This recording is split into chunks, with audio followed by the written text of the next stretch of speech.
Hello everybody, good morning. Tuesday morning, cooking a little breakfast. We're gonna do a little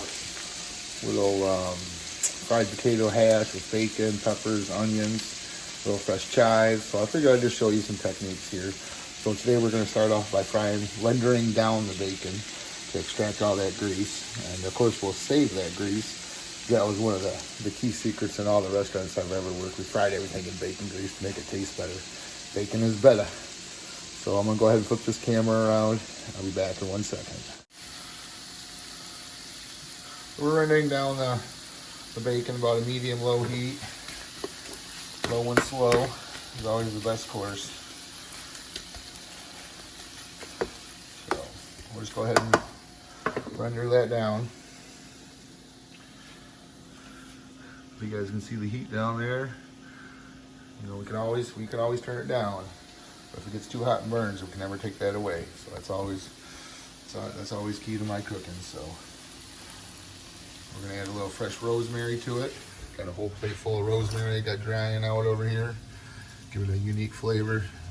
A little bit goes a long ways. So I'm just gonna use a couple sprigs when it comes time. This is one of my favorite seasonings lately.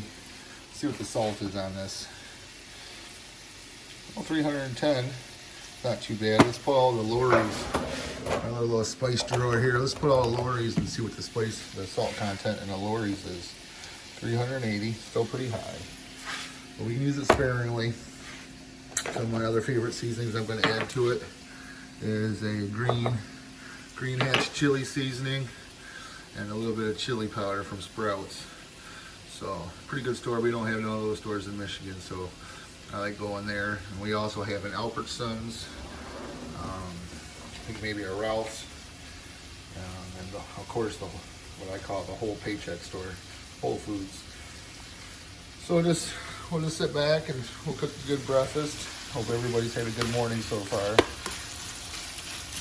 Meditated, worked on some breathing exercises, did some Tai Chi, anything like that, just to start off the day nice and healthy. Got my YouTube channel up. I'm trying to rename it to Ancestral Food Podcast and instructional videos and recovery-based topics for a healthy lifestyle. So I'm looking forward to interviewing some more people for my podcast. So if anybody knows any influential people involved in ancestral food, traditional cooking techniques, food preservation, repatriation of the seeds back to Mother Earth, traditional seeds, recovery-based topics, breastfeeding for healthy nutrition for mothers. I had a request for that at a farmer's market this last weekend, so I'm going to start researching some of that. Because that's very, very crucial for us to have healthy kids in the future, you know, and I take great pride in that, to be able to instruct some ladies and teach them how to cook healthy for their unborn child. So we're just going to render that down, and once I get this rendered down, I'll be back to let you know what it looks like.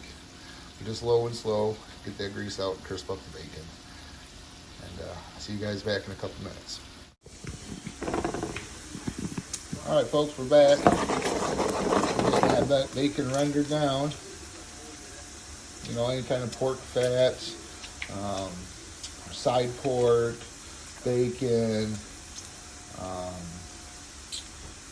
what is that one, pancetta, Italian bacon, unsmoked rolled bacon. You know, all got to be rendered down. Best to render it down, get all that grease out. Don't got to season this yet. We'll season, as old saying is, actually my bacon comes seasoned pretty much, salt, so trying to cook a little more healthy here, but you know, I can only do so much for what I got available for right now. So if anybody wants to donate any funds to my cooking program, I'm definitely not in it for profit, but I'm in it to buy some cool products, kitchen tools, the stuff to, you know, so I can teach you guys to be a better home chef, or to be able to take some great pride in your cooking. That's what it's all about, is cooking from the heart, being prideful of what you've just created. The easiest way to make people happy, start a new friendship, is cook them a great meal. So it's right now is about the crucial time where it's starting to turn. You just want to control your heat, keep it stirred. I got my ex-wife Amy sending me a bunch of my kitchen tools out to me, wooden spoons, all that stuff. So later on today I'm going to go through some of the tools I have out here right now. Some of the basic stuff I think is a necessity for any home chef or professional chef. It's great to have. I'll also show you how to calibrate a thermometer. Thermometers are very crucial when cooking, just for food safety and to make sure your meats and you're not getting overcooked. One chicken's 165, your pork's 155, your fish is 145. Those are all crucial temperatures, not only for food safety, but to make sure that your food stays not overcooked. No one likes an overcooked piece of chicken breast, and there's different techniques with it too that also help to retain the moisture in the product, is by letting the meat rest. There's proper ways to calibrate that thermometer, and I'll walk you through a process of calibrating it, checking it daily. At least that's what we did in the kitchen. In most professional kitchens, we checked it daily, so we made sure all of our thermometers were closed. So just slowly getting, this is almost there, guys. So this is what I call perfectly rendered bacon. We'll drain that grease off, and like I said, we'll save it. We'll leave a little bit in the pan. We'll take the bacon out. I'll put it on some paper towel. So I'm gonna grab my paper towel, my plate, and we'll be back to drain the grease off, and then start frying the rest of the stuff for our breakfast hash. So I'll see you guys in 1 second. All right, so that bacon is perfectly rendered. We're going to go ahead and get it drained, and then we'll start frying the rest of the stuff. So we'll see you guys in 1 second again. What I do, folks, is I get it right here. I just drain it into a nice glass bowl to cool. Oh, there's an extra piece for the chef. What do I say?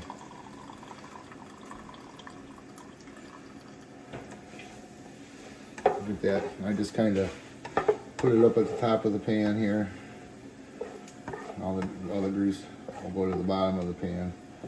I just kind of take my cooking spoon. This is one of the crucial tools of a good chef, is having a spoon. We'll pour the bacon grease back in, but I'm going to dump it on the paper towel here so we have it to cool off and everything. So I'll move this bacon grease out of the way in my spatula, and we'll go ahead and transfer that to a paper towel just to absorb the rest of the grease. So then after this, we'll go ahead, we'll add just a little bit more back of that bacon grease back to the pan. Potatoes, we're going to fry them. They take quite a bit, so we want to go low and slow again. I got them draining in the water here, soaked in water. You always got to soak your potatoes in water. I usually rinse them off about 3 or 4 times to get all the extra starch out of there so they don't stick. I think that helps them from sticking together while you're frying them. So I'm going to go drain these, and I'll be right back.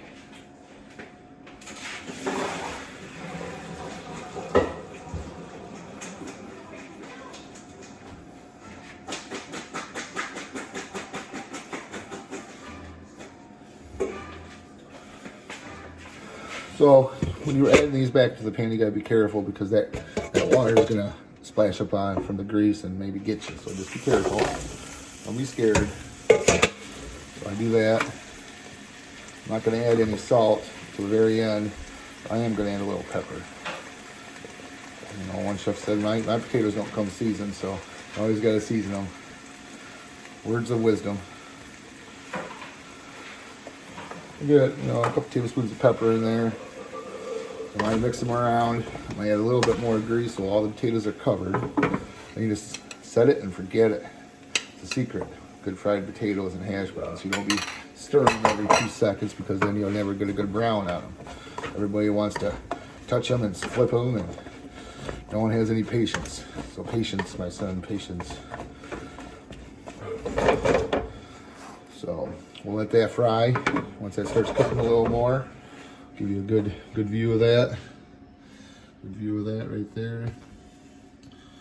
So we'll let that cook up a little bit more. Then got about a medium low heat. I'm just gonna set it and forget it, and then we'll be good to go. So we'll see everybody back here in probably about 5 minutes or so. So I just thought I'd come back and show you. She's getting a little color on it, so you flip it like that, let it go, and you don't touch it again.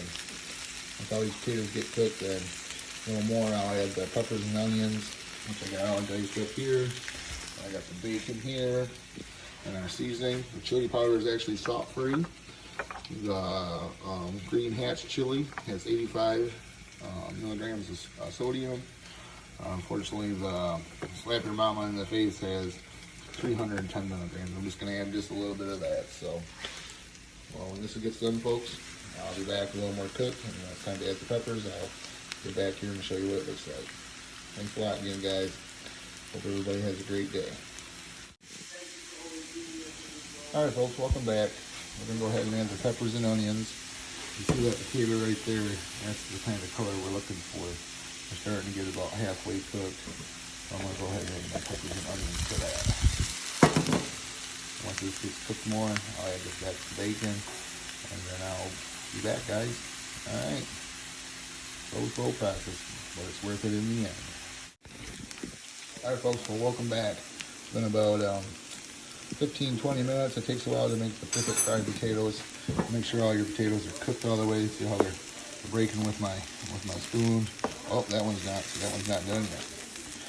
That was a good example of showing you. About 4 more minutes, but I'm going to go ahead and add the bacon back to it. Add my fresh herbs. Like I said, with fresh herbs, you always want to add at the end so you don't dissipate the flavors. And for dry herbs, soups, sauces, sautés, you always want to add at the beginning so you can have time to release the flavors of the herbs.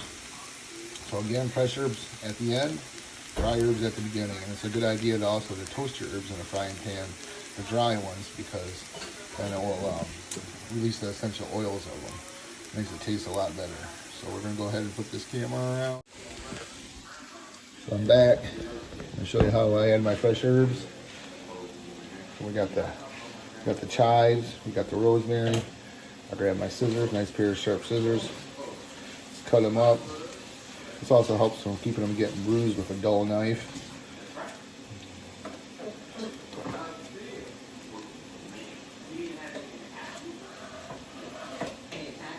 Rosemary smells awesome. So my plans with the rest of my rosemary is I'm going to dry it out. Pretty cool little website called Let It Go. My friend Jackie showed me you can get a bunch of used kitchen equipment. My juicers. I'm going to look up the coffee grinder. Those are pretty handy to grind my herbs, my wild rice, blender, and whatnot. Put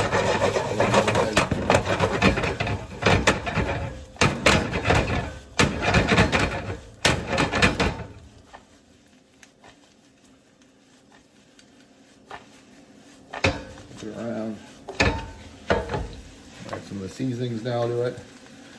The chili powder. Oh, well, I didn't know. No. You always want to put it in your hand because you can always put more in, but you can never take it out.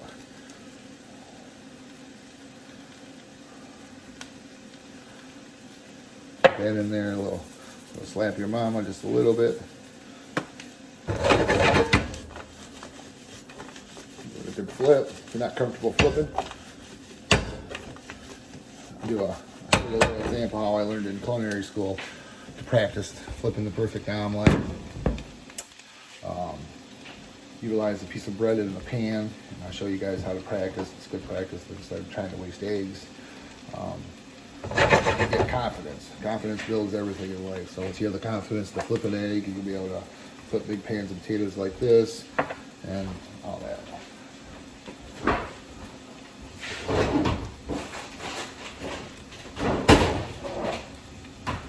Another way you could actually kick this up a little more healthy is add some fresh spinach to it.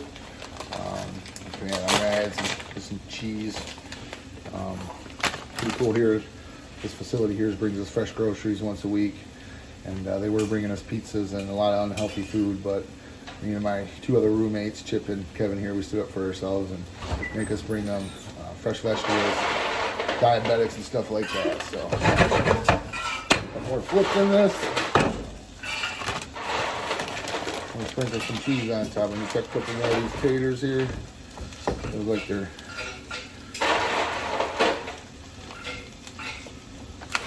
try one of these. See how they taste. Ooh. Perfect. Cheese on top. Also crack a couple eggs in it if you wanted to. So other than that, guys, let this cheese melt. Put this camera on so you can see it. So that's what it looks like. Let that cheese melt. So it's going to be a great day, guys. I'm going to go show you a couple other things later on today. How to calibrate a thermometer, some little essential kitchen tools, and then maybe explain some different oils. All right, guys, take care. Have a good day. Figured I'd show you what the finished plates look like, guys. Yeah, my roommates really love me. So again, guys, have a great day, and I'll be back to show you some more cooking tips, techniques, maybe some recovery-based topics. All right, thanks, guys. Make sure you go like my YouTube channel. Send me some cash so I can buy some cool products, equipment. Just kidding, guys. Take care.